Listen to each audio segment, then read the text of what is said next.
Alors, dans les journaux d'époque, ils ont appelé ça un coup de vent qui a complètement démoli l'hôtel qui était en bois. Et bien sûr, cet hôtel-là n'a pas été reconstruit. Par contre, pourquoi cet hôtel-là était si populaire, c'est qu'il y avait là une source d'eau minérale, puis cette source-là, cette eau-là avait des propriétés médicinales. Écoutez, il paraît que ça guérissait des maux de tête jusqu'au rognon.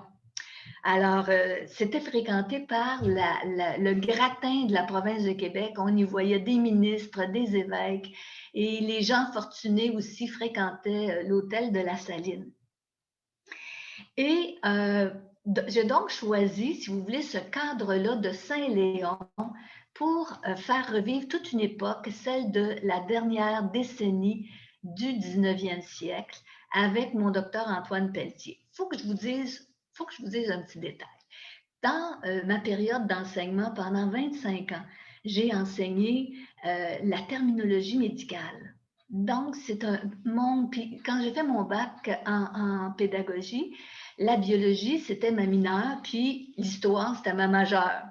C'est assez éclectique. Habituellement, où on est aux humanités, où on est aux sciences, mais moi, j'étais comme entre les deux parce que j'aimais bien ça. Donc, de me retrouver dans un univers médical, je me sentais capable, si vous voulez, de bien comprendre et de vulgariser, de présenter ça à mes lecteurs pour qu'ils apprennent sans se sentir à l'école. C'est correct, ça, hein? Parce que apprendre puis pas se sentir à l'école, je pense que c'est important. De toute façon, mes éditeurs sont toujours là pour couper de l'information que je veux donner, pour conserver plus le romanesque. Alors, il ne faut jamais sacrifier l'histoire, si vous voulez, à l'information.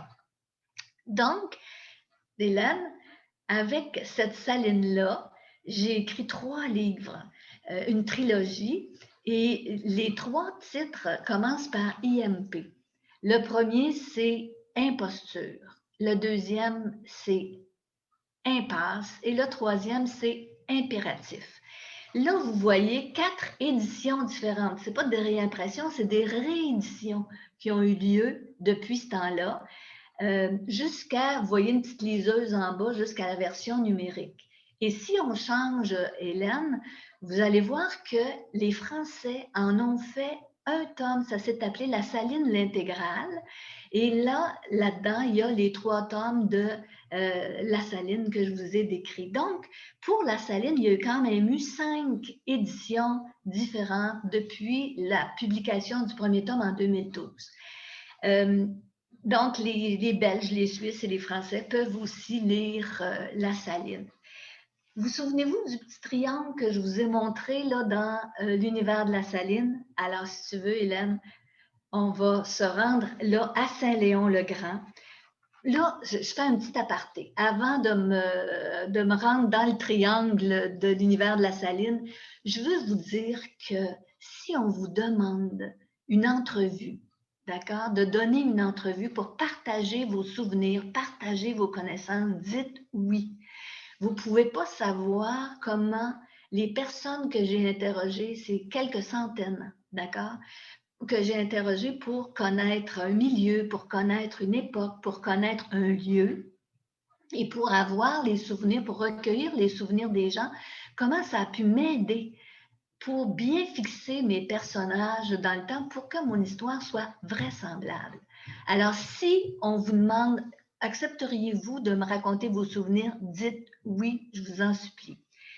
Sur l'autre diapositive, on voit que le petit triangle sur lequel j'ai attiré l'attention tantôt, là, dans l'univers de La Saline, il y a 4 tomes. Bon, il faut que je vous raconte un petit quelque chose. Moi, je m'étais engagée auprès de mes lecteurs que je rencontre dans les salons du livre ou dans des conférences. Je m'étais engagée à ne pas écrire plus que 3 tomes dans La Saline parce que c'était la mode il y a quelques années qu'on faisait 7, 8, 10 tomes et que ça obligeait, ça emprisonnait, si vous voulez, le lecteur qui était obligé de lire du tome 1 jusqu'au tome 8 avant de lire le tome 9. Fait que je m'étais engagée, moi, en disant, non, je vais faire 3 tomes, je vais être capable de raconter ce que je veux raconter là, ça va être bien ficelé, puis ça va être terminé. Mais quand j'ai mis le point final au tome 3, je vous dis franchement que je l'ai regretté, mais quand je donne ma parole, je donne ma parole. Mais j'avais besoin de partager ma peine avec quelqu'un, c'est que j'appelle mon éditrice, Monique, puis je dis, Monique, là, je viens de mettre le point final à mon 3e tome, c'est terminé, la saline et tout ça. Puis là, je me mets à pleurer. Elle dit, qu'est-ce que t'as? J'ai de la peine de me séparer de ces personnages-là qui sont si attachants. Ben, tu viens de mettre le doigt sur quelque chose. Je veux vous dire que Monique a été une des 3 productrices des Filles de Caleb. Les Filles de Caleb, on connaît ça. Hein? C'était une de nos séries les plus populaires. Et elle a dit, tu sais, dans l'aventure des Filles de Caleb, on a fait ce qu'on appelle un sequel. Tu te souviens de Blanche? Vous en souvenez-vous de Blanche? Hein? Ils ont pris un personnage dans Les Filles de Caleb et ils ont déballé ou ils ont emballé une autre histoire qui s'appelle Blanche. Elle dit, tu pourrais faire la même chose avec tes personnages de la Saline, tu as des personnages secondaires assez... Oui, mais je me suis engagée. Elle dit, regarde bien qu'est-ce qu'on va faire. On va faire en sorte que chacune de tes histoires qui va suivre dans l'univers de la Saline, qu'elle soit complète par elle-même, de sorte qu'on n'oblige pas le lecteur à lire la trilogie, tu comprends, avant, par exemple, d'entamer La jeune fille au piano, l'Amérindienne ou Vent du large. Et on a fait le test avec plusieurs lecteurs, puis effectivement, on peut prendre chacun de ces livres-là et il est autonome. Comprenez-vous, il y a un début, il y a une fin, mais on continue à voir vivre des personnages dans l'univers de la Saline. Le dernier, Shawinigan Falls, vous avez dit, Hélène, tantôt, que Vent du large avait eu le prix livre de l'année. Hein? Ben, imaginez-vous donc que Shawinigan Falls, il y a quelques semaines, l'a eu aussi. Je vais vous le montrer, alors, on comprend bien le principe. J'ai respecté ma parole. Hein? Les gens ne sont pas obligés de lire les 3 tomes de la Saline, mais j'espère qu'ils vont aimer ça, qu'ils vont les lire pareil, tu comprends? Mais chacune de ces histoires dans l'univers de la Saline est autonome. On va passer à l'autre diapositive. Pour écrire L'Amérindienne, qui reprend l'histoire de Judy O'Shaughnessy, la première amante du docteur Antoine Pelletier, ben, j'ai imaginé que Judy irait du côté des Abénaquis pour continuer son histoire d'amour. Et pour bien me documenter, je ne sais pas si vous reconnaissez Nicole Obomsawin à l'extrême droite. Nicole est ethnologue, est anthropologue, et elle m'a suivi du début à la fin. Là, je dis, Nicole, si le livre est publié, puis il y a une niaiserie là-dedans concernant ton peuple, là, ben, tu vas être responsable parce qu'il faut que tu vérifies tout. Et on a Thérèse, elle s'appelle Thérèse Obomsawin, la dame du milieu. Et à l'extrême gauche, Élise Boucher de Gonzague, qui sont toutes reliées avec le peuple d'Odanak, si vous voulez. J'ai rencontré ces 3-là, mais j'en ai rencontré une vingtaine d'autres. Le chef, un ancien chef des Abénaquis, comme un maître spirituel et tout ça. Et ils m'ont aidé à ce que je puisse façonner cette histoire qui se passe en grande partie à Odanak, mais aussi à Montréal, à Saint-Léon, à Trois-Rivières.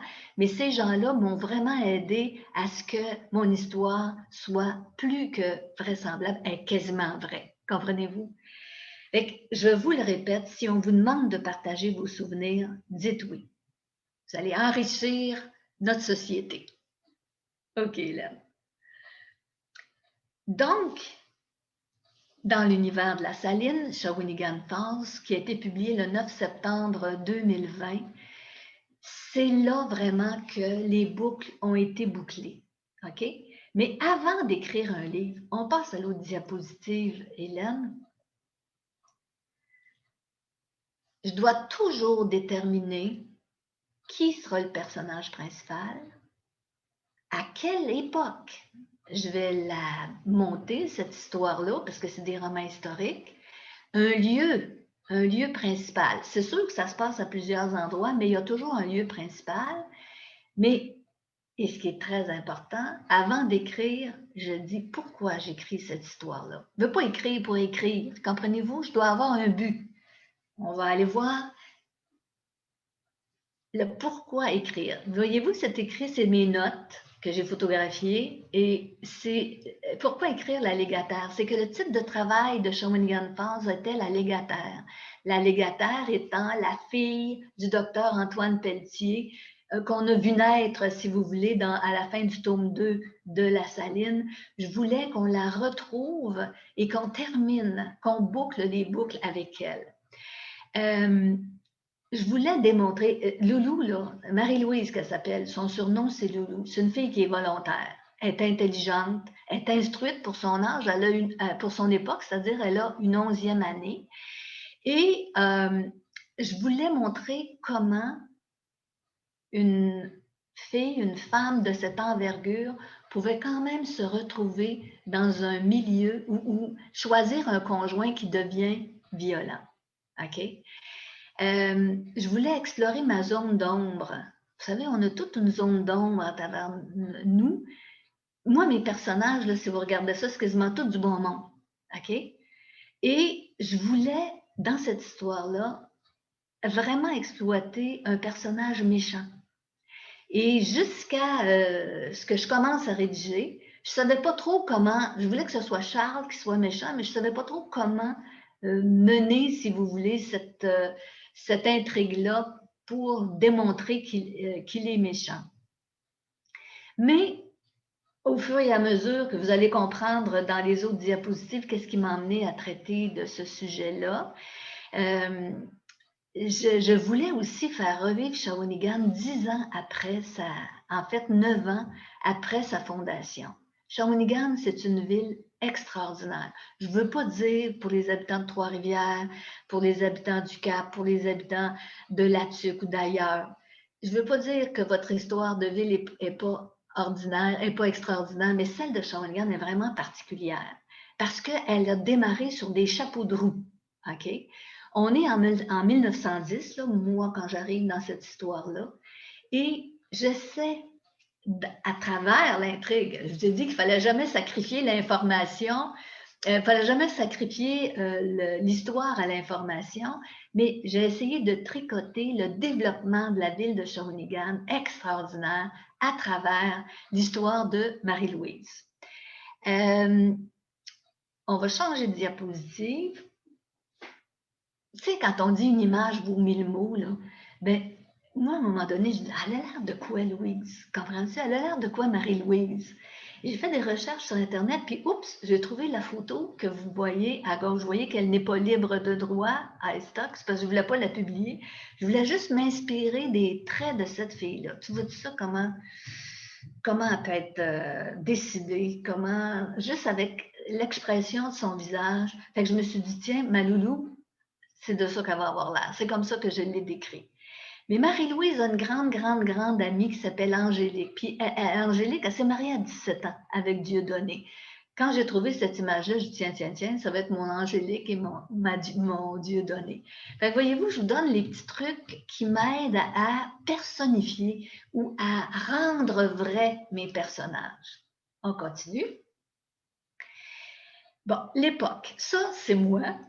Et mon amoureux, qui est encore là dans ma vie, et là, il m'a permis de mettre cette image-là, mais c'est parce que j'ai de quoi de bien important à vous dire à cause de ça. Je voulais que Marie-Louise ait l'âge que j'avais quand j'ai rencontré Pierre, parce que je me souviens très bien de l'intensité des émotions que je ressentais, puis de la maturité qu'on peut avoir aussi à 17 ans et demi. Avec le temps, souvent on dit « Ah, c'est des jeunes, bon, non. » À 17 ans et demi, là, on est capable d'avoir des conversations profondes, on est capable d'avoir des convictions, même avant, là, vous me direz, mais comme cette époque-là, pour moi, m'a marqué, écoutez, à vie, là, hein, je suis encore avec, j'ai pensé que si j'imaginais mon époque, 1910, Loulou, en fait, le livre commence en 1909, lorsque Loulou a 17 ans et demi, et c'est là qu'elle tombe en amour avec Charles. Comprenez-vous? Je vais vous faire une petite lecture tantôt, si vous me le permettez. Je l'ai minutée, elle a 3 minutes, mais ça va vous mettre dans l'atmosphère. OK? Alors, donc, pour choisir mon époque, c'est à cause de cette situation-là que j'ai vécue. Je suis tombée en amour à 17 ans et demi, et c'est ce que j'ai voulu reproduire dans Marie-Louise. Trouvez-vous que ça a de l'allure? Trouvez-vous? Ouais, un petit peu? Ouais, bon, OK. Mais vous allez voir, ça a donné du bon résultat. On change la diapositive. Et le lieu. Quand est-ce que j'ai choisi Shawinigan? Ben, c'est cette date-là, c'est en juillet 2017, OK? On est au parc, c'est le 22 juillet 2017 exactement. Les bibliothèques de Shawinigan organisaient une activité qui s'appelait Bibliovent et ils invitaient des auteurs au parc Saint-Maurice pour des entrevues avec Patricia Powers. Et ça, c'est le parc de mon enfance. Hein. Chaque semaine, on allait pique-niquer là.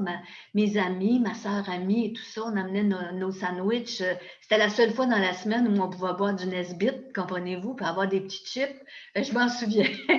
Et ce parc-là, il est grandiose. Et quand, là, vois-tu, c'est en 2017, donc elle me faisait une entrevue sur l'Amérindienne. Et là, je me suis dit, là, écoute, je suis là, et c'est là que je dis, mon dernier livre va se passer à Shawinigan. Il faut absolument que je mette en valeur ma ville natale que j'aime tant, comprenez-vous? Et donc, c'est au Parc Saint-Maurice, le 22 juillet 2017, que j'ai décidé que cette histoire-là se passerait à Shawinigan. On regarde l'autre diapositive. Et là, je veux que ce soit en 1910, comprenez-vous? Mais là, je me promets, il y a eu beaucoup de feux à Shawinigan. Hein? Vous savez ça, qu'il y a eu beaucoup d'immeubles qui ont été incendiés. Mais là, moi, je voulais me trouver un lieu où je pourrais faire habiter ma loulou parce que Charles va aller travailler à la Pittsburgh Aluminium. Ils vont réussir à se marier. Je voulais trouver un endroit qui existait en 1910 et que je pouvais visualiser. Et en me promenant dans les rues, voyez-vous, on voit bien 1909 dans le V du toit. Voyez-vous, le 1909? Et en bas, tiens, j'ai dit, elle va avoir, sa propriétaire va avoir un magasin de chapeaux. Elle va être chapelière. Et Loulou pourra aller l'aider de temps en temps. Voyez-vous comment les détails arrivent là, petit à petit. Mais dans ce temps-là, en 1910, il n'y avait pas de numéro de porte. Ça, j'ai trouvé ça, je vais vous montrer tantôt les documents que j'ai consultés. Il n'y avait pas de numéro de porte. Il disait, par exemple, Madame Charles Adam, dans le bloc à Trudel, c'est tout. Fait que et puis, il n'y avait pas de postier à Shawinigan en 1910. Le courrier arrivait au bureau de poste et là, il était classé par bloc. Le bloc à Trudel sur la 4e rue, le bloc à Thibodaux, ainsi de suite. C'est drôle, hein? Pas de numéro de porte. Mais remarquez que quand vous allez à Mexico, par exemple, il y a des numéros de porte, mais ils ne suivent pas. C'est pas bien plus d'avance. Alors, donc, dans ce temps-là, en 1910, il y a une seule paroisse qui existe à Shawinigan et c'est la paroisse Saint-Pierre. Même si je suis du côté sud de la 4e rue, qui aujourd'hui appartient à la paroisse Saint-Bernard, en 1910, il n'y avait que la paroisse Saint-Pierre. Le boulevard Saint-Maurice s'appelait Riverside, hein, et c'était un chemin de boue qu'il y avait là. Ça a été construit vraiment seulement en 1932, le boulevard Saint-Maurice. On passe à l'autre pour vous montrer comment Shawinigan est extraordinaire. Si vous regardez ce plan-là, c'est la Shawinigan Water and Power qui l'a fait faire par une firme d'ingénieurs de Montréal en 1899, 2 ans avant la naissance de la ville de Shawinigan. Et si vous regardez ce plan-là, imaginez-vous le superposer à Manhattan, en New York. Vois-tu, la rivière Hudson, l'autre rivière, moi c'est la rivière Saint-Maurice qui fait une grande courbe. Et la pointe à Bernard qu'on appelle ressemble vraiment beaucoup à Manhattan. Et les ingénieurs, ils ont calqué Manhattan pour faire le plan de Shawinigan. De sorte que vous avez les rues, d'accord, qui sont est-ouest. Vous avez les avenues qui sont nord-sud. On a même une avenue Broadway à Shawinigan. On a une Fifth Avenue, la 5e rue, comprenez-vous?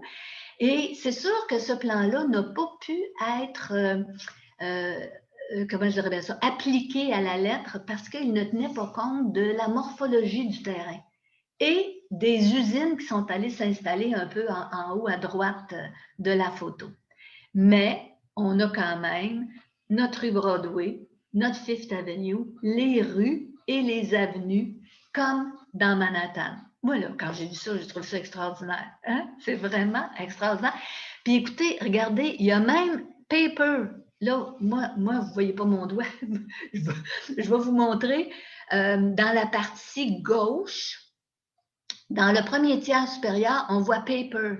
Bien, il avait planifié une compagnie de papier et c'est la Belgo qui est allée s'installer là. Puis un petit peu plus bas, oui, c'est en plein ça, merci. Puis quand tu descends un petit peu plus bas, ben c'est là qu'on va avoir la Pittsburgh Aluminium, qui va devenir l'Alcan un peu plus tard. Et j'ai décidé que mon personnage secondaire principal, Charles, le mari de Marie-Louise, va travailler à la Pittsburgh Aluminium. Et que, écoutez, ces documents-là, pour moi, sont tellement précieux, là. Si vous voulez, on va descendre d'autres diapositives. Comment façonner mes personnages? Là, je vous ai montré des photos tantôt. OK? J'ai une de mes amies qui fait de la numérologie. La numérologie, bon, ça peut bien être des histoires de bonnes femmes, vous me direz, mais avec la numérologie, on est capable de personnifier d'après les noms, dates de naissance et années de naissance. Ben, j'ai dit, je vais faire part de la numérologie de mes deux personnages principaux. Voyez-vous, elle s'appelle Marie-Jacqueline Louise, c'est exactement comme moi. Ma marraine s'appelle Jacqueline. Mais comme elle s'appelle Marie-Louise, Marie-Jacqueline Louise Pelletier. D'accord? Et elle était née le 24 décembre 1891. C'est écrit noir sur blanc à la fin du tome 2 de La Saline. OK? Charles Ladan, bon, ben, je lui ai imaginé, les petits gars s'appellent tous Joseph, le nom du parrain, le prénom. Et j'ai voulu qu'il soit un petit peu plus âgé que Maloulou. OK? Mais avec ça, ça me donnait des traits de caractère tellement intéressants. Je ne les ai pas suivis à la lettre. Honnêtement, je ne les ai pas suivis à la lettre, mais ça m'a donné des indications. Comprenez-vous? Fait que, on va aller à notre autre diapositive pour que vous voyez mon chantier de bureau quand j'écris.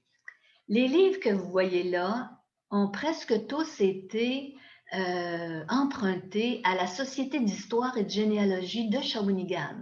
Alors, vous comprenez, pour l'histoire de Shawinigan, j'avais ma source là. Et je vais vous présenter tantôt ma sœur Mado. Ma sœur Mado a été longtemps sur le conseil d'administration de la Société historique. Elle fait encore partie de comité. Donc, elle m'a ouvert les portes et elle m'a présenté des gens. Puis si on passe à la diapositive suivante, je vais pouvoir tout de suite vous présenter des gens. Fait que vous voyez Mado, ma sœur amie.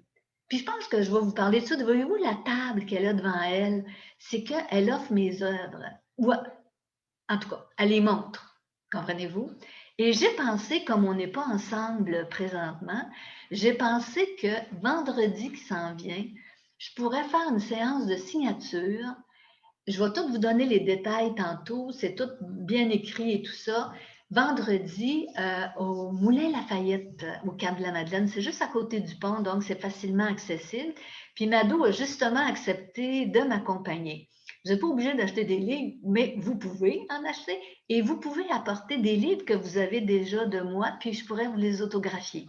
Alors, ça va être entre 11h et 1h30, vendredi matin, vendredi début de l'après-midi. Ça marche? On va y revenir tantôt. Mais je veux vous dire que Mado m'a accompagnée depuis le début de mon aventure littéraire. Mado m'a accompagnée pour Anne Stillman aussi. Faire de la recherche. Quand je donne des conférences, habituellement, elle est là avec moi. Quand je cherche un mot, Mado, c'est toujours le mot que je veux dire, Enfin. Donc, Mado est très importante dans ma vie, puis en plus, c'est ma sœur amie. La personne que vous voyez en bas, Robert Casey. Robert Casey, imaginez-vous, qui fait partie de la Société d'histoire et de généalogie de Shawinigan. Et c'est un ancien de l'Alcan. Et il a écrit un livre sur les travailleurs de l'Alcan. Bien, grâce à lui, je sais comment fabriquer de l'aluminium. Et quand je mets Charles dans la salle des cuves, je sais quelle atmosphère, je sais qu'est-ce qu'il peut ressentir comme chaleur, comme pression et tout ça. Et ça, c'est grâce à Robert qui m'a outillé, que j'ai interviewé à plusieurs reprises sur son travail de couleur cuviste. Couleur pour les coulées d'aluminium, cuviste pour les cuves. OK? Ensuite de ça, vous voyez les deux noms, André J. Bordelot et Mélanie Viau, c'est deux membres de la Société historique aussi qui ont eu à faire des recherches pour moi et qui m'ont fourni des informations extraordinaires au niveau, par exemple, des personnes qui possédaient des commerces avec la généalogie et tout ça. Là, ils étaient capables de me trouver une foule d'informations.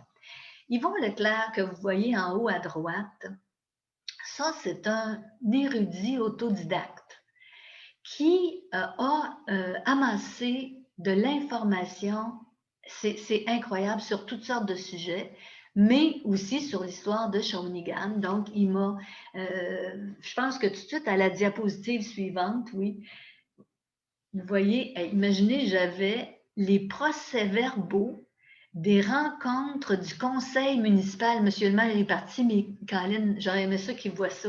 Imagine, les procès-verbaux des rencontres. Ah, ben, il est là. Regardez ça, les procès-verbaux des rencontres du conseil municipal de Shawinigan en 1910. OK?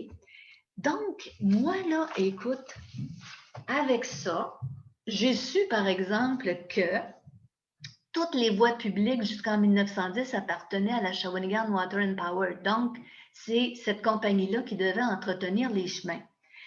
En étudiant les procès-verbaux, je les ai étudiés du 14 avril au 6 septembre. Je ne sais pas combien d'heures j'ai passé là-dessus, mais c'était intéressant. Imaginez-vous que le docteur Choquette, il a renouvelé une demande pour faire que M. Barry, que la manufacture de M. Barry arrête de lancer de la fumée sur sa propriété. Ça arrive-tu encore des histoires de même, M. Anger? Non, hein? mais là, je me suis rendu compte que les citoyens pouvaient assister aux réunions du conseil. D'accord?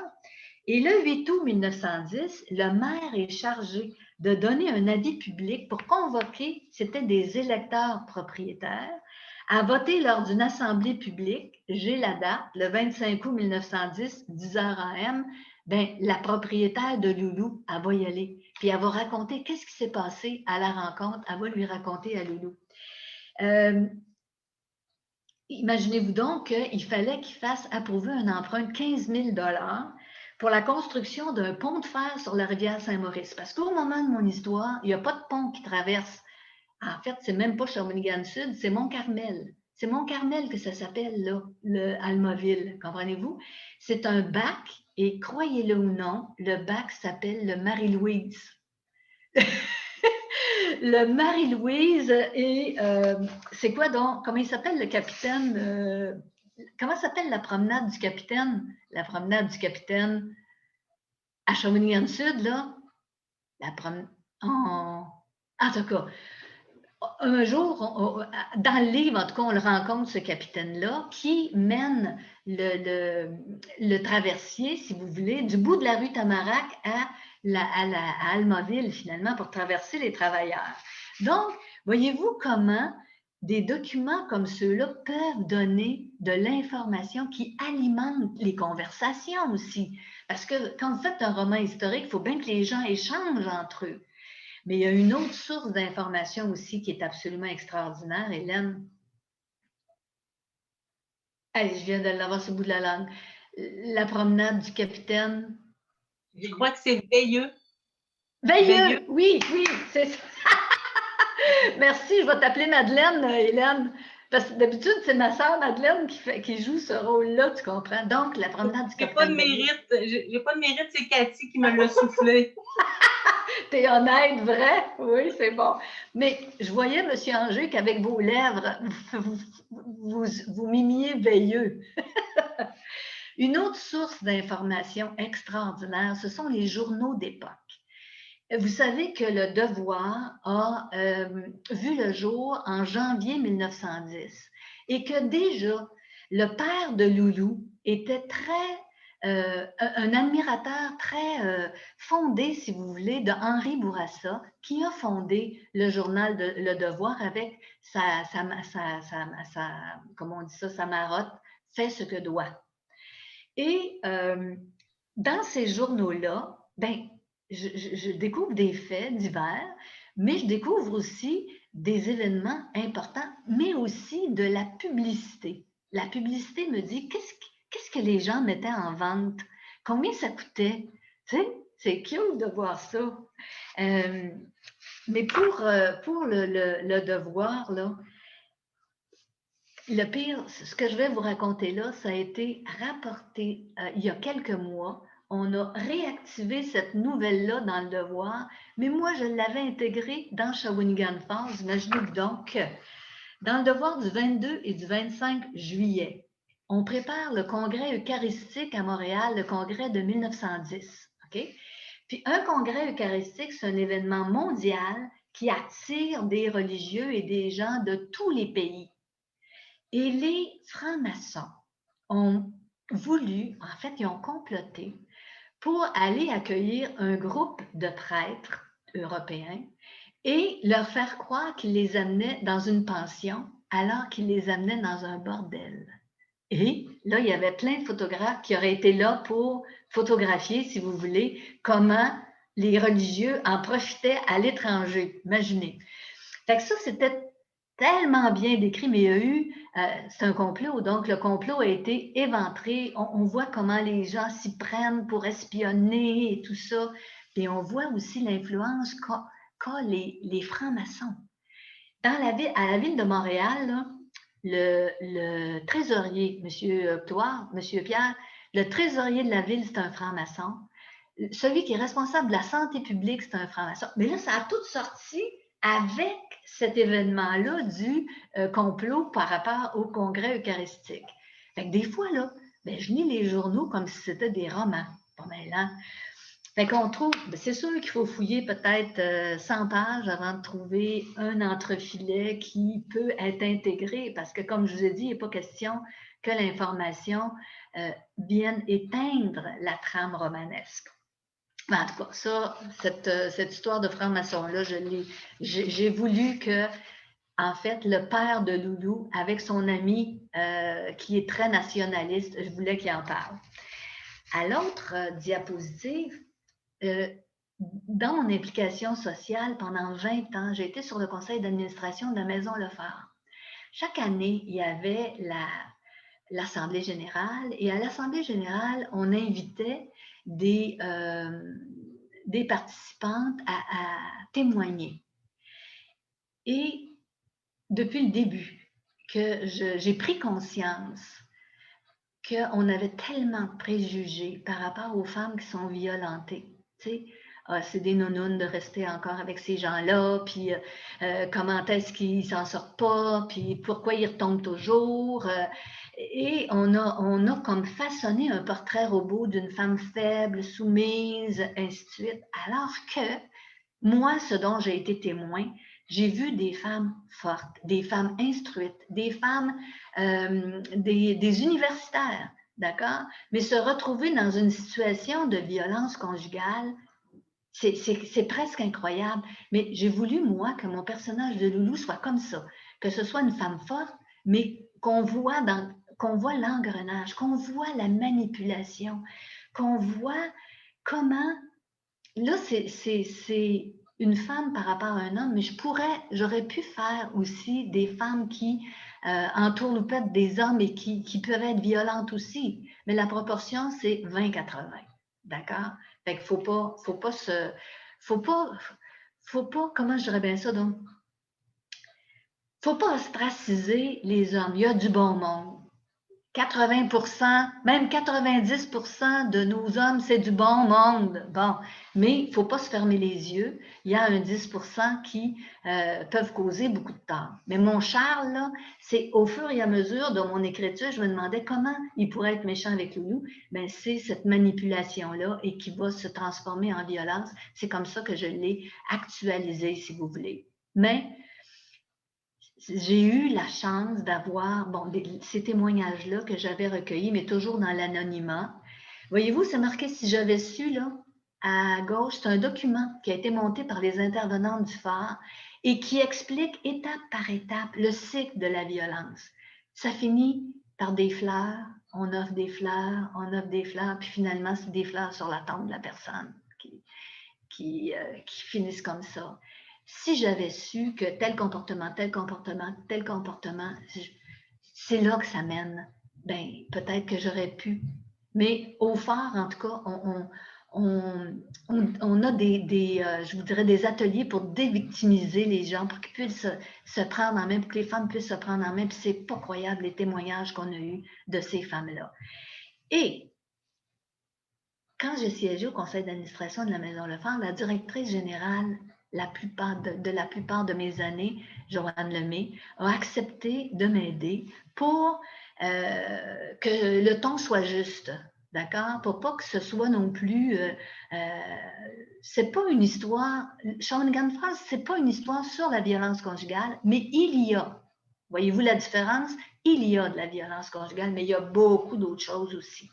Donc, Joanne a fait un peu comme Nicole Obomsawin avec l'Amérindienne. Elle m'a suivie, elle a répondu à mes questions et elle a été une de mes lectrices de manuscrits. D'accord? Je la remercie encore si jamais elle m'écoute. Et c'est important pour moi, tant qu'à écrire de quoi, que ce soit ancré dans la vérité. Ça n'empêche pas le romanesque, mais ça empêche que si je vous donne de l'information, qu'elle soit historique ou qu'elle soit sociétale, c'est vrai, c'est vérifié, et plus qu'une fois. OK? Si on va à l'autre diapositive, je vous dis que c'est bon d'ancrer ça dans le vrai. Bien, Charles, combien il gagnait en 1910 à sa Pittsburgh Aluminium? Je n'avais pas les chiffres de la Pittsburgh Aluminium, mais j'avais des chiffres d'un mécanicien, d'un plombier, d'un électricien, d'accord? Et j'en ai conclu que Charles pouvait gagner 20 sous de l'heure. Il travaillait 10 heures par jour, 6 jours par semaine, donc il faisait 12 $ par semaine. Et par an, 208 $. Dans Filteau, dans Gérard Filteau, qui a écrit 2 histoires sur Shawinigan, il dit que dans ces années-là, l'instituteur gagnait 300 $ par année et l'institutrice 250. Y a-t-il une grosse différence entre le travail de l'instituteur et de l'institutrice? Fait que c'est pas d'hier hein, qu'on travaille là-dessus. Mais ça, c'est en lien. Tu dis, hey, c'est pas gros, là. Ben, allons à la diapositive suivante. Pour nous dire, bon, ben, le pain, il coûte combien dans ce temps-là? Le lait coûte combien? Ainsi de suite. Et que, voyez-vous, là, j'ai les taux horaires. Je vous ai parlé du journalier, de l'électricien, du plombier, du charpentier. Voyez-vous que c'est le plombier qui gagne le plus cher. Ça m'a étonné. Et les articles de consommation, regardez, le pain, en 1900, 2 cents et demi la livre. Je ne l'ai pas en 1910, mais je vois qu'en 1960, c'est 15 sous la livre. Voyez-vous ça? Le beurre, la livre de beurre, 22 cents en 1900 et 70 cents en 1960.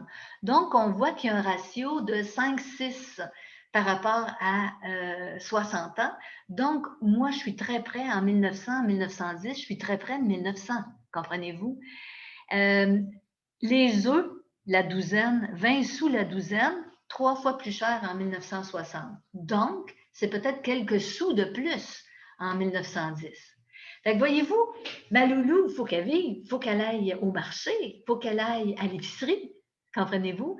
Alors, il faut que ce soit cohérent avec ce que son mari gagne et le coût de la vie, finalement. Trouvez-vous ça intéressant, vous autres? Écoutez, moi, là, ça me passionne. On passe à l'autre. Au tout début de l'histoire, je voulais que Loulou soit avec son père et qu'elle remplace sa belle-mère dans son cabinet de médecin. Mais pour ça, il fallait, je me suis dit, tiens, je vais m'organiser pour qu'elle ait la sclérose en plaques. Mais après ça, je me suis dit, ouais, la sclérose en plaques, Loulou va être prisonnière là pendant un grand bout de temps. Fait que là, je me suis dit, donc, je vais m'organiser pour qu'elle soit handicapée, mais temporairement. Puis au moment où j'ai imaginé ça, j'étais au Costa Rica. Mon voisin de palier, c'était un médecin.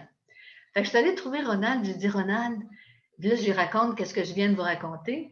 Là, j'ai dit, je voudrais qu'elle soit handicapée, mais qu'au bout de 2, 3 mois, elle soit correcte. Tu sais. Ah ben, ça me fait penser, il dit, mon grand-père, il a reçu une ruade de son cheval, il s'est fait casser les 2 tibias, il a été obligé d'être dans le plâtre, puis bon, tiens, j'ai dit, regarde, c'est ça qui va se produire avec Michel. Michel, qui est la femme du docteur Antoine Pelletier. Alors, mais il faut donc qu'elle soit en fauteuil roulant pendant un bout de temps, comprenez-vous? Pas grave. Il faut qu'elle soit en fauteuil roulant pendant un bout de temps. De quoi ça a l'air, un fauteuil roulant en 1900? Bien, voyez-vous, le fauteuil en osier que vous voyez à gauche, dans la photo de gauche, la petite photo à droite, c'est comme un fauteuil en osier. Bon, ben, je vais m'organiser pour qu'il y ait un des amis du docteur Antoine Pelletier qui construise ça. Il y en a un qui est bien habile en menuiserie. Il va y construire son fauteuil roulant, comprenez-vous?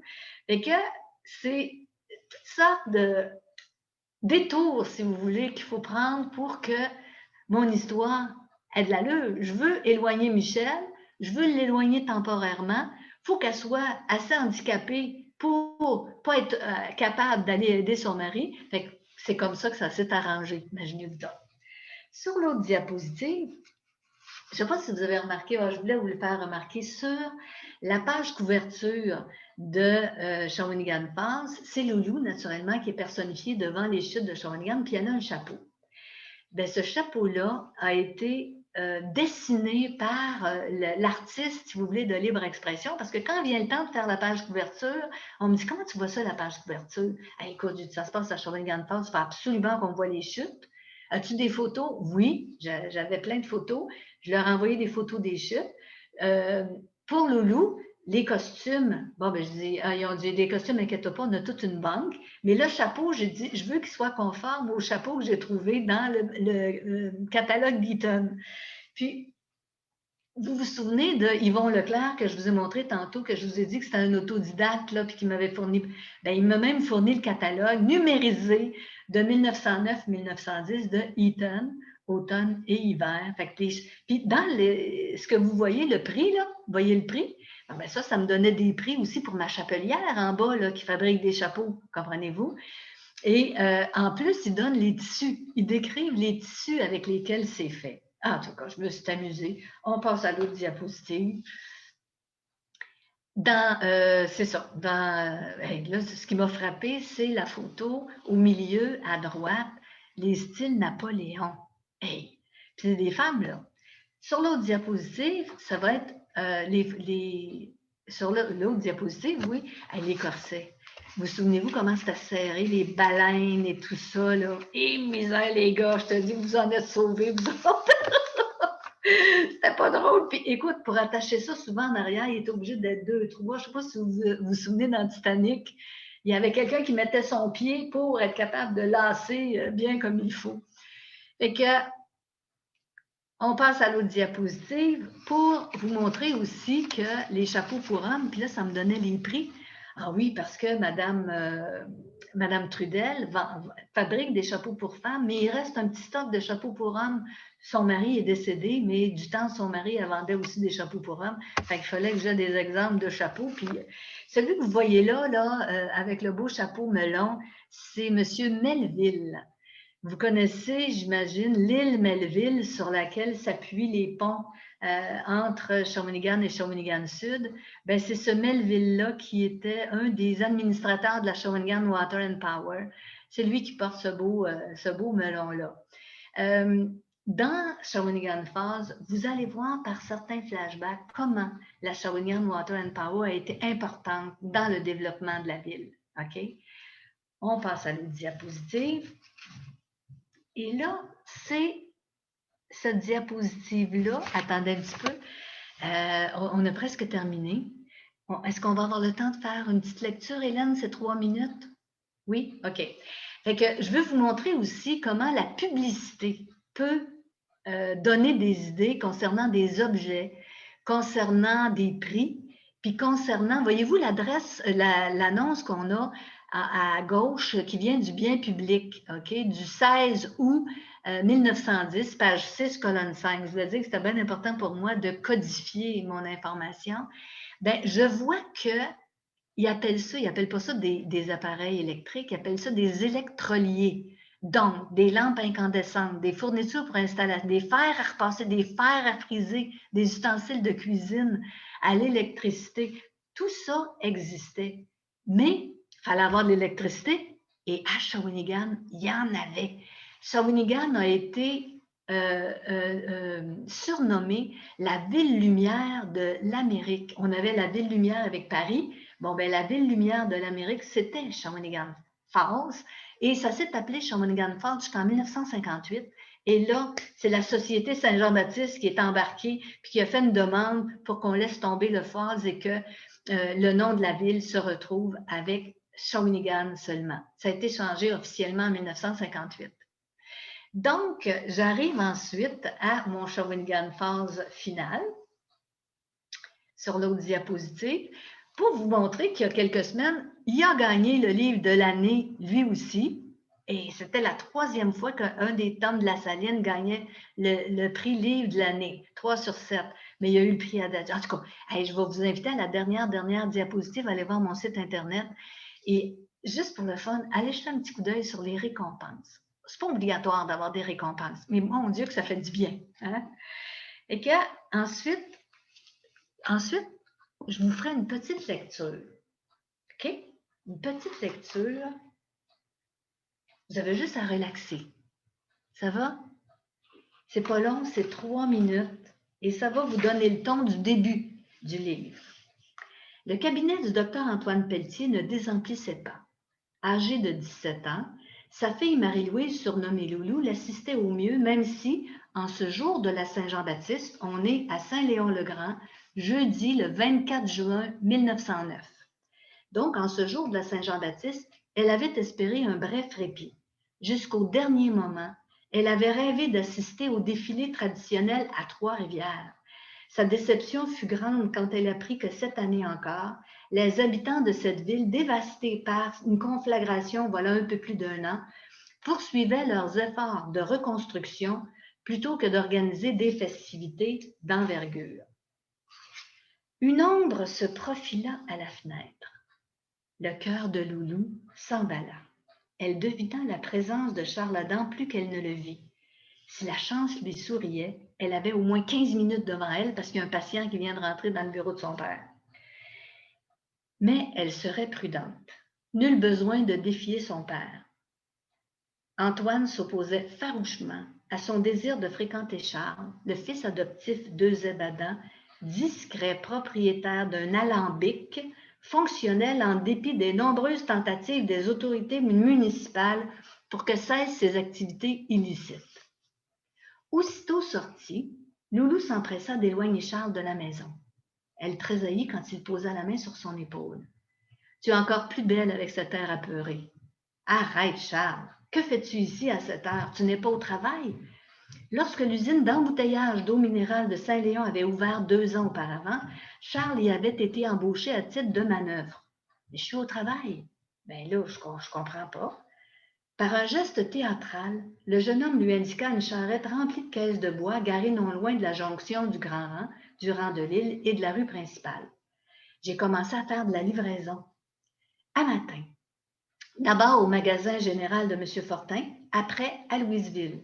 Je suis à l'essai. Si je fais l'affaire, c'est moi qui assurerai la distribution tous les jeudis.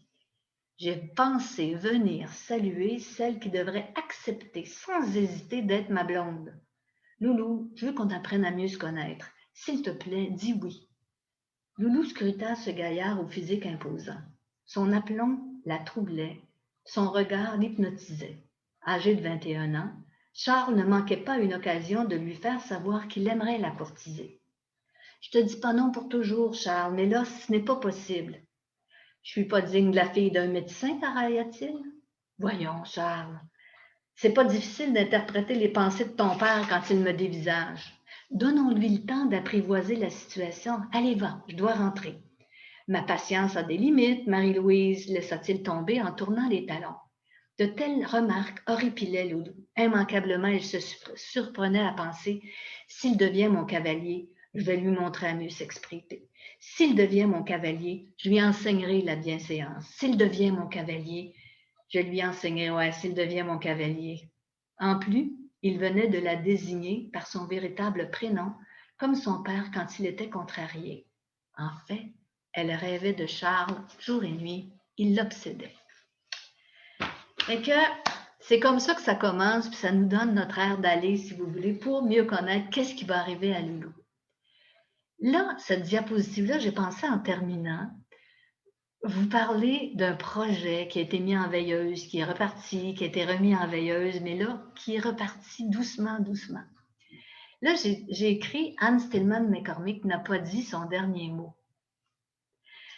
Vous vous souvenez que, à Hélène, si on change, vous vous souvenez qu'il y a eu le procès. Il y a eu de New York à Grand'Anse. Le procès, ça a été le procès le plus médiatisé du 20e siècle jusqu'à celui d'O.J. Simpson en 1995. Il mettait comme co-intimé, si vous voulez, il nous mettait, ça aurait pu être Stillman contre Stillman et Stillman. C'est le riche banquier qui accuse sa femme d'une infidélité avec un guide amérindien et qui accuse en plus dans une action séparée le jeune Guy. Et c'est une action en désaveu de paternité. C'est la première fois dans l'État de New York qu'un enfant de 2 ans devait se défendre avec ses avocats, comprenez-vous, parce qu'avant ça, c'était toujours une cause d'infidélité reliée à la mère. Mais là, cette fois-là, le père accuse l'enfant séparément, donc l'enfant doit avoir ses avocats à lui. C'est une saga épouvantable. Ensuite, Anne Stillman de New York à Grand'Anse, ça passe de 1925 à 1953 et beaucoup, beaucoup au Québec, à Grand'Anse. Et là, dans le troisième, il y en a beaucoup qui ne savent pas qu'il y a 3 tomes dans l'histoire d'Anne Stillman. Okay? Les carnets de Cora me racontent le début, l'enfance, tout ce qui précède le procès, comment elle a rencontré James Stillman, comment elle a rencontré Fred Beauvais, comment elle est venue, dans quelles circonstances elle est venue ici au Québec pour la première fois en 1916. D'accord? Et ça me donne la fin de l'histoire aussi. Là, à la page 595, je dis là, il faut lire le procès, il faut lire de New York à Grand'Anse. Et là, on voit comment chacun des personnages principaux s'en tire, si vous voulez aussi, qu'est-ce qui est devenu. Pour écrire les carnets de Cora, je vous ai parlé de Mado, ma sœur amie, tantôt. Bien, il a fallu que Cora, c'est la mère qui a été une actrice et elle a même été l'amante du roi d'Angleterre, Édouard VII, imaginez-vous donc. Mais ça, tu ne peux pas annoncer ça si tu n'as pas des preuves, parce que là, les poursuites pourraient venir. Mais avec Mado, on s'est rendu à Londres pour faire une recherche sur la carrière d'actrice, si vous voulez, ou de comédienne de Cora, mais aussi pour faire une recherche, elle aurait eu un enfant d'Édouard VII. On s'est rendu à l'endroit où ils émettent les certificats de baptême et tout ça. On explique la situation à la personne responsable et elle a dit, vous ne trouverez jamais de bâtard du roi parce que ces gens-là pourraient désirer, si tu veux, participer au partage des biens et tout ça. Donc, les bâtards du roi, ils étaient vraiment comme nous, ils n'existaient pas. OK? Mais, on s'est rendu aussi sur l'île de Guernsey. Sur l'île de Guernsey, c'est Mado qui a trouvé l'information parce qu'on avait tellement de choses à faire en peu de temps qu'on séparait les centres de recherche. Elle est allée dans une société historique, elle est habituée d'abord, et elle a trouvé un document qui disait que Édouard VII avait donné à son amante, Cora Urquhart, la maison qui s'appelle la maison Havelet. On découvre que la petite maison Havelet, là, savez-vous qu'est-ce que c'est aujourd'hui? C'est un hôtel Best Western. Alors là, et Mado a dit, est-ce que je pourrais avoir une copie de cette lettre-là? On a la copie de la lettre avec le texte dont je vous ai parlé, avec le nom de la maison, et Mado m'a invité à souper dans l'hôtel, si vous voulez, qui était l'ancienne résidence de Cora. En tout cas, ça a été toute une saga, et ça se peut que j'écrive, imaginez-vous donc, le Making d'Anne Stillman. Comment j'ai découvert l'information, qui j'ai rencontré, c'est quoi les miracles qui me sont arrivés, parce qu'il y en a. Fait que donc, dans les carnets de Cora, on a le début et la fin. Et on a un producteur qui a lu ces livres-là et qui est tombé en amour avec l'histoire. Pour l'instant, je ne vous donne pas de nom pour les producteurs, mais si tu passes à la diapositive suivante, je passais du vous au-dessus, Hélène. Voilà-tu pas que on a approché, ce producteur-là a approché un réalisateur et un scénariste, le réalisateur en la personne d'Yves Simoneau. Je ne sais pas si vous connaissez Yves Simoneau, mais depuis le début que je voudrais que ce soit porté à l'écran, que ce soit réalisé par lui. Lui, il a fait entre autres Napoléon et les procès de Nuremberg, tu sais, avec des grands acteurs là, de France, d'Hollywood et tout ça. Et il a mené ça de main de maître et il est tombé en amour avec cette histoire-là. Donc, ce que vous voyez là, c'est ce qu'il appelle un pilote. OK? Donc, c'est une partie du scénario, si vous voulez, qui est écrit là-dedans. Le scénario, vous remarquez qu'il est écrit en anglais. Parce que, je vous ai parlé tantôt de je vais tellement vous en dire, là, parce qu'on achève, là, mais je vous rappelle que Monique H. Messier, une des 3 productrices des Filles de Caleb, j'ai dit, Monique, pourquoi toi, avec le talent que tu ne mettrais pas à l'écran Anne Stillman? Elle dit, Louise, on n'a pas les moyens au Québec d'avoir une série qui se passe aux États-Unis, qui se passe dans le bois, qui se passe en Europe. On n'a pas les moyens. Il faudrait que ce soit pris par des Américains. Mais,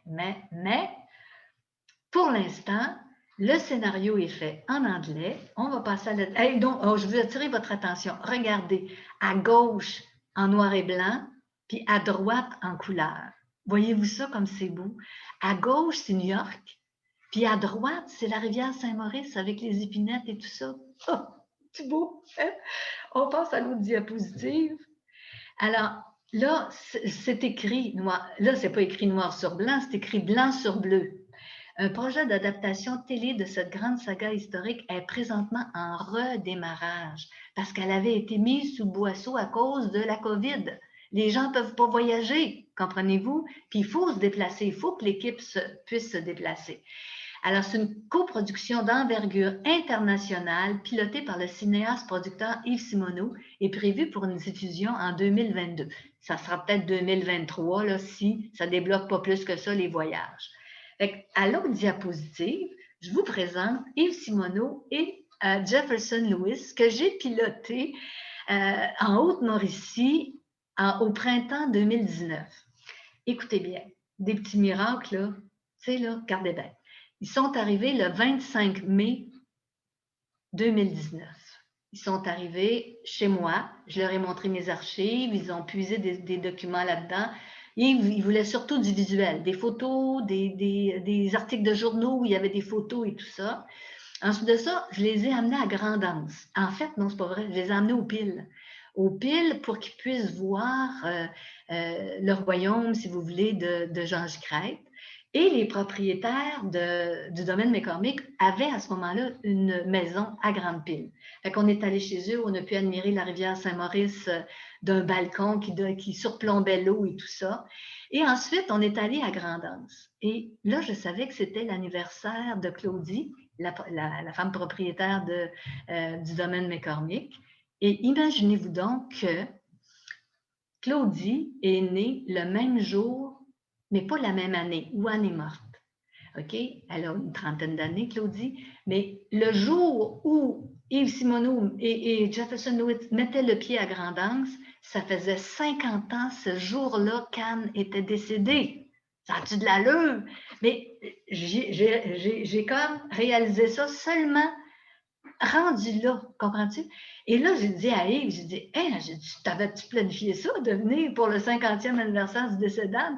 Il dit, ben non. Mais il dit, écoute, depuis le début, il y a plein de choses qui se passent dans cette histoire-là, absolument abracadabra. Mais c'est des belles choses, comprenez-vous?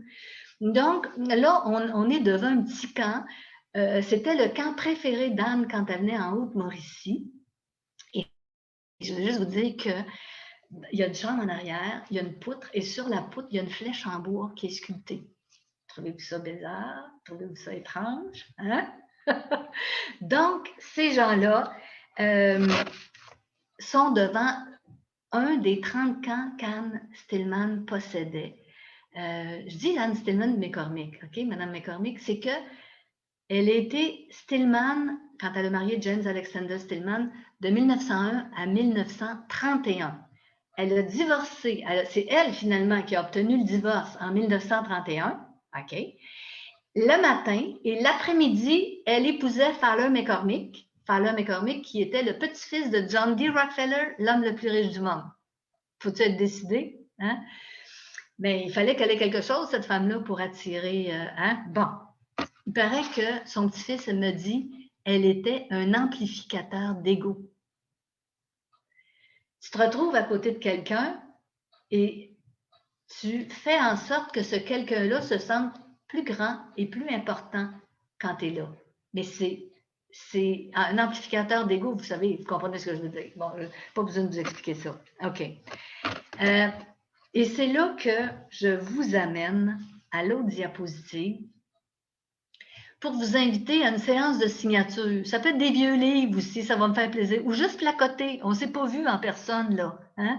On a juste vu notre image, mais on va être bien protégé. Les livres, les nouveaux livres, Mado, elle a des petites lingettes pour les désinfecter. Les mesures de sécurité chez Lafayette, c'est respecté à la lettre. Donc, vendredi 21 mai, de 11h à 13h30, vous êtes invités. Écoutez, c'est la première sortie de l'autre côté du pont. Quand on arrive au Cap de la Madeleine, on sort, puis là, vous voyez tout de suite à votre gauche le Moulin Lafayette. Puis c'est même possible de dîner sur place. Ils ont des lunchs, des goûters, des 3 plats, là, pas cher, puis vraiment bon. Donc, je vous répète que vous pouvez apporter de mes livres qui ne sont pas dédicacés. Je ne dédicacerai pas des livres écrits par d'autres mondes, là. Non, non, de mes livres. Et puis, on en offrira si jamais vous êtes intéressé à en avoir d'autres. Ça marche-tu? Fait que ma dernière diapositive, c'est pour vous dire merci. Merci d'être resté avec moi pendant 7h15 et j'espère que vous allez avoir quelques questions. N'oubliez pas, ma première profession, c'était d'être prof. Puis quand les étudiants étaient intéressés, ils posaient des questions. Alors, j'attends vos questions. Bon, merci bien, Madame Lacourcière. C'était très, très intéressant, très passionnant. Donc, dans l'espace discussion, je n'ai pas vu de questions écrites.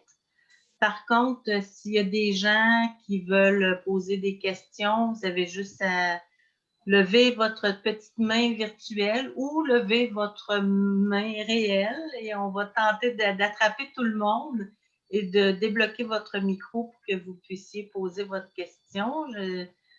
Je vais répéter ce que j'ai dit tantôt, Hélène. Mon frère Jacques, historien, qui est aussi mon parrain, quand il donnait une conférence, puis que la conférence arrêtait, puis qu'on demandait aux gens s'il y avait des questions, il disait toujours, quand il y avait un silence comme ça, bien, vous savez, j'ai 3 ou 4 réponses de prête, là. Mais j'ai 3 ou 4 réponses de prête, moi aussi. Oui, madame. Norma. Oui, juste un instant, on va débloquer le micro de madame Norma. Tu acceptes? Oui, elle peut le réactiver. Oui, vous pouvez le réactiver, madame Norma, votre micro. En bas à gauche. Ah oui, réactivez le son. En bas à gauche. En bas à gauche, vous voyez comme un petit micro. Cliquez dessus. Il faut descendre en bas des photos.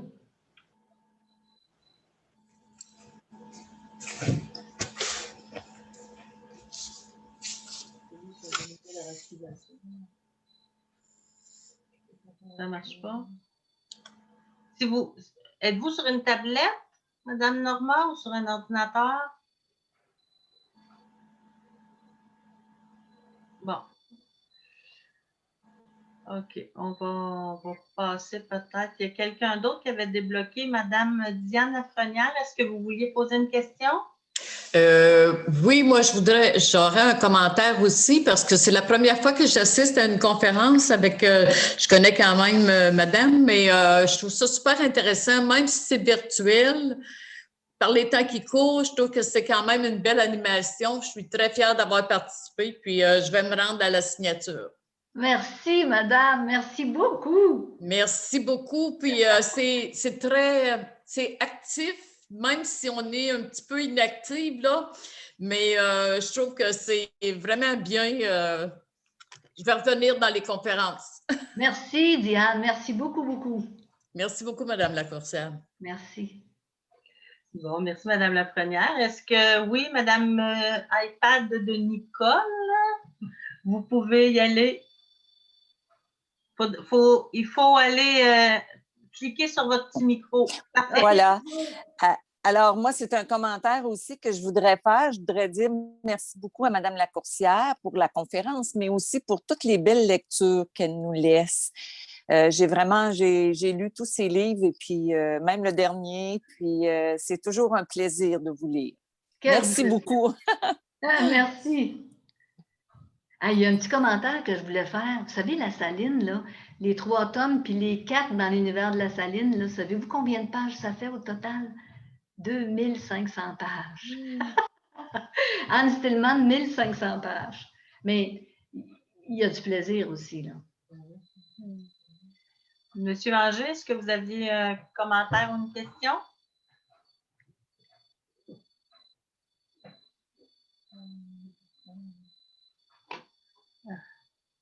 Non? OK. Est-ce que quelqu'un d'autre aurait un commentaire? Il faudrait débloquer son micro. C'est bon, Michel? Bon, voilà. OK. Désolé. Bon, c'est le CIUS qui m'appelait aussi. Alors, il n'y avait pas de doute. Tantôt, je n'étais pas absent. J'avais des problèmes de connexion. Donc, je ferme ma caméra pour être sûr de bien voir tantôt. J'ai suivi avec énormément d'intérêt toute l'histoire de Shawinigan Fall, tout ça. Moi, je connais passablement l'histoire aussi. Alors, ça concorde tout à fait avec ce que d'autres ont déjà discuté, parlé. Je vous fais une petite anecdote. On m'avait invité à la Société d'histoire et de géologie à Shawinigan de personnifier. Bon, il y avait un maire en 1918, Thibodeau, qui était là à ce moment-là, qui était un maire assez vigoureux, qui était entré en guerre un peu contre Shawinigan Fall, qui avait décidé d'installer sa propre ligne électrique et tout ça. Ça fait tout un débat à l'époque. Et il y a eu un nombre incroyable de procès qui a gagné, etc. Alors, on m'avait un peu personnifié de cette façon. Alors, on m'avait fait une belle mise en scène à la Société d'histoire. Évidemment, tous les gens que vous avez nommés tout à l'heure, c'est des gens que je connais parfaitement bien, Mado en particulier, qui travaille beaucoup avec nous. Alors, ben merci. Écoute, j'ai lu les paroles tout le long. Ça a été un récit tout à fait extraordinaire, beaucoup trop court, à mon avis. Moi, j'en aurais entendu encore et encore. En ayant le plaisir, évidemment, de vous réentendre à la prochaine rencontre de la Société d'histoire, quand on pourra se voir en vrai, des choses aussi comme telles. Alors, simplement, merci beaucoup à la table des aînés là, de m'inviter comme ça. Écoutez, je trouve ça toujours passionnant de faire un petit retour dans l'histoire ou d'avoir des propos, comme la dernière fois, là, qui nous permettent un peu de nous positionner, de nous ressourcer, puis de voir que la vie est belle quand on a la chance d'être un aîné aussi comme tel. Alors, je me considère comme tel, dépasser la soixantaine, c'est ce qui nous arrive. Alors, simplement, merci beaucoup, Louise. C'est toujours un immense plaisir. J'avais une belle fierté à entendre tout ce que j'ai entendu tout à l'heure. Merci beaucoup. Peut-être que je suis une petite fille de Shawinigan maintenant. Tu sais, il y a eu le petit gars de Shawinigan, il y a eu l'autre petit gars de Shawinigan, mais moi, je suis la petite fille de Shawinigan. Je pense que ça peut être facilement l'identification de la petite fille de Shawinigan. Alors, évidemment, on pourra très certainement imaginer quelque chose. Bon, les noms de rue, il faut que les gens soient plus de ce monde. Par contre, au niveau des bâtiments, des choses comme ça, on peut identifier des personnes qui sont encore vivantes et qui pourront nous permettre de faire un petit bout de chemin.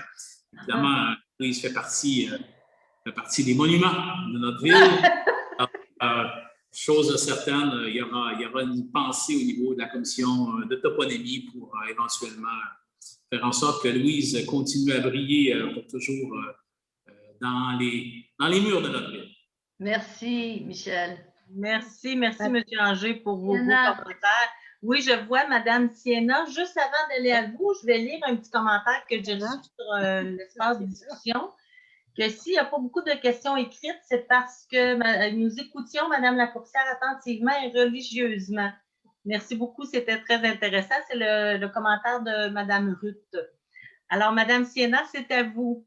Mon nom est Madeleine Carrière. Sienna, c'est ma petite fille d'une bigénération depuis 10 ans ici. En tout cas, je voulais, je connais personne. J'avais un certificat en littérature pour les enfants. J'ai enseigné 30 ans. J'avais aussi un cours d'infirmière, mais je vois que je connais personne. Je suis membre du conseil sectoriel de la REC Bar-Richelieu et c'est notre président qui a vu cette belle annonce-là que moi, j'ai décidé d'embarquer. Et je suis tellement contente, j'ai noté le courriel de Mme Lacourcière. J'ai emballé, très contente. Je vais vous donner d'autres nouvelles. Et on a eu la conférence de Nicole Bobsawin l'an passé pour la Journée internationale des femmes. Je dois le comité des femmes et l'environnement de ma région. Et je retiens votre nom, Mme Lacourcière, pour peut-être une autre fois là, vous inviter à venir présenter ce que vous avez fait. Merci. Alors, félicitations. Bonjour à tout le monde. Je suis très contente de m'être invitée dans votre groupe quand j'ai fait l'annonce. C'est bien. Merci pour votre commentaire, c'est très gentil. Donc, est-ce que je vois d'autres mains levées? Est-ce que d'autres personnes seraient intéressées à une question, un commentaire? Oui, M. Dubois. Oui, merci. Je veux simplement remercier Louise parce que Louise, depuis quelques années, est une source d'inspiration pour moi pour les animations que je fais sur le bateau croisière le Windigo basé à Grande-Pile. Alors, merci Louise. Bien, que beaucoup de gens aillent vous voir cet été, Jean-François. Oh, je ne pense pas qu'on va naviguer cet été, Louise, Ah, à cause du COVID. Là, on va voir. oui, c'est vrai. C'est décevant. Vous pouvez venir me voir à www.louiselacourcière.com et vous avez publication, mais vous avez aussi contact, puis là, vous avez mon adresse courriel. Et que s'il y a d'autres questions, ben, gênez-vous pas. Parfait. Je crois que M. Trudel qui a un commentaire, une question. Ben, peut-être commentaires et questions du même coup. En fait, je suis dans la région de Mekinac, donc tout le dossier, si on va appeler ça le dossier de McCormick, Mme Steinman, ça nous a drôlement intéressés finalement.